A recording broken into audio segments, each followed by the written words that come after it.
नमस्कार. आज मी घेऊन आली आहे कडियाल पैठणी. ही प्युअर सिल्क कडियाल पैठणी नाही आहे, पण हाऊस असेल किंवा तुम्हाला पैठणीच घ्यायची असेल तर तुम्ही नक्कीच असा पॅटर्न ट्राय करू शकता.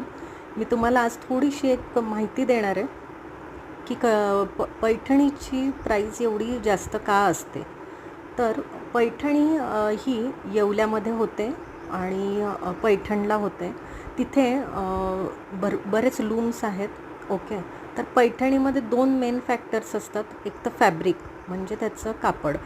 ते जे फॅब्रिक असतं ते प्युअर सिल्क आहे का सॉफ्ट सिल्क आहे. प्युअर सिल्क असलं की पैठणीची प्राईस वाढते. आता तुम्ही ह्या ज्या बघतायत ह्या साध्या सॉफ्ट सिल्कमधल्या पैठणी आहेत. ओके. जेव्हा तुम्ही प्युअर घेतात तेव्हा त्याचा लूक, क्वालिटी आणि फील तुम्हाला लगेच कळेल. ओके. पैठणीमध्ये दुसरा फॅक्टर हा असतो बघण्यासारखा की ती पॉवरलूमची आहे का हँडलूमची आहे. आता पॉवरलूम म्हणाल तर म्हणजे त्याचे जे बॉर्डर, बुट्टा आणि पल्लू जे असतं त्याचं जे विविंग असतं ते याच्यावरती मशीनवरती बनतं. आणि ज्या हँडलूमच्या पैठणी असतात त्या हाताने विणल्या जातात. जे जरी वर्क असतं, जे बॉर्डर, बुट्टा आणि पल्लू आहे ते हाताने विणलं जातं.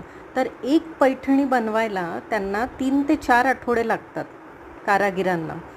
आणि जर का तुम्ही मुनिया पैठणी वगैरे घेतली, ट्रिपल मुनिया पैठणीला सगळ्यात जास्त वेळ लागतो, कारण त्याच्यात 3 लेअरची बॉर्डर असते आणि ते जे ट्रिपल मुनिया बॉर्डरची पैठणी जर का हँडमेड घ्यायची असेल तर त्याचा कारागीर मिनिमम 45 to 60 डेज घेतो. 45 ते 60 दिवस लागतात.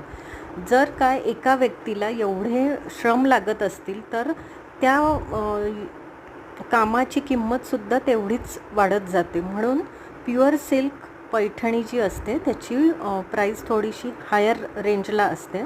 तर पॉवरलूमच्या पैठणी जर का घेतल्या तर 7, 8, 10, 12 हजारापर्यंत पण असतात, डिपेंडिंग ऑन त्याच्यावरती किती वर्क केलं आहे, काय केलं आहे. आणि हँडलूमच्या पैठणी तर 12, 13, 14 हजारापासून पुढे किती पण असतात.